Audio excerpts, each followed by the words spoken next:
Good morning, everybody. Welcome to another edition of EDU 600. In week number 6, which starts on Monday, September 30th, we enter the world of quantitative studies and quantitative design. So, as you know, we are heading from the qualitative world, which the data is words, it could be sentences, it could be themes, but it's rarely numbers, to, in quantitative designs, the data oftentimes is numbers. And so, from my experience, more students in this particular class are familiar with quantitative designs probably because they've participated in some kind of quantitative research in the past. Meaning, if you get a survey to fill out at home, you are trying, or the researchers are trying to figure out were you satisfied with the care that you got from your primary care provider. You had 10 questions, and each one of the questions had 5 responses. That's probably a Likert scale they're using, and so they get the results, and they say for question number 1, the overall response was 4.1.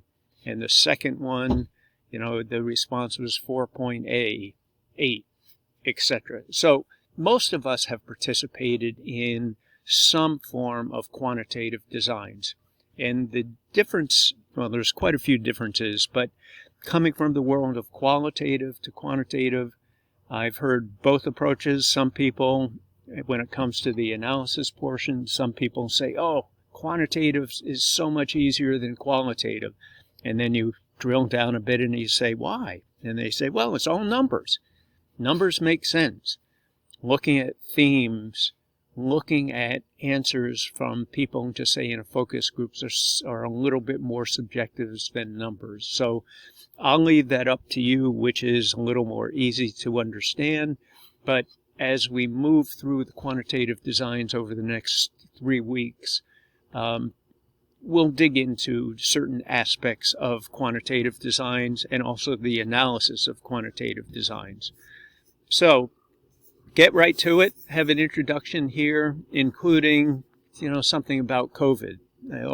Since COVID started, over the last 4.5 years, there's been all kinds of studies that came out looking at things like the efficacy of the certain vaccines, to different treatment, including you get the vaccine and then you get something else. They insert another variable into it. So chances are you are looking at quantitative research in that whole arena of, there's millions of dollars that went into the efficacy of vaccines, etc. So take a look at the information in here. It's just a brief overview of kind of where we're coming from and what we're going to be looking at. Now, the specifics. Please do the readings, and what I mean by the readings is chapter 6 and 7. Descriptive statistics are really where the researcher is looking at the actual numbers, not at the sample. They're looking at the numbers. So just say they sent out 1,000 or 2,000 surveys to people and they got a response of 10, which wouldn't be significant or wouldn't be enough responses to infer beyond the actual data. So what they do is then they take a look at the information they have, they analyze what they got back, and then they say, based upon these 10, this is what we found as far as the results go. But they can't infer beyond describing the data that they got. It's every bit as important as any and other types of descriptive statistics is very valid for the population that you're looking at. Okay, I'll leave it at that. So do the readings, take a look at the videos. It has to do with internal and external validity, and please refer to pages 150 plus in our textbook for really information on that. There is a discussion forum this week, but it is strictly optional. This is, we have the article capture assignment coming up, which I'd like people to have enough time to do that, but feel free to read the article that I mentioned here, but then from the article, feel free to participate in the discussion forum. Article Capture 1. This was originally due on October 1st, but now it is due on October 3rd.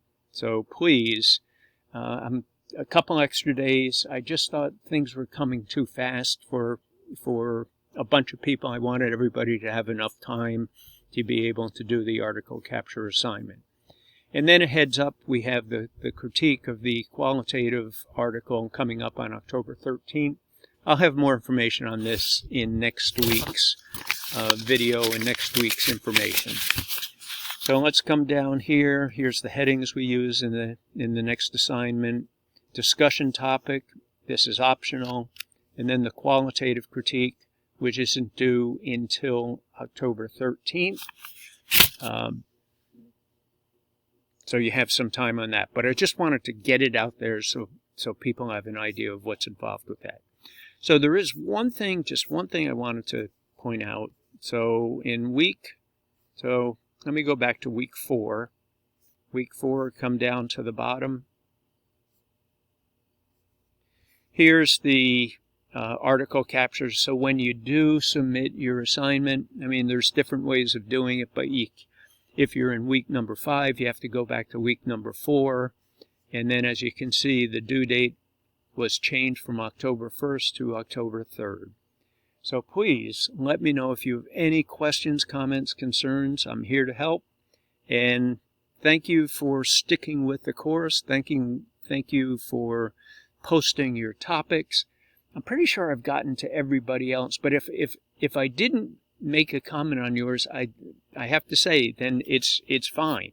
You're on the right track. And one final comment about the topics. First of all, we have great topics in the class. A couple of people have chosen very similar topics, which is fine.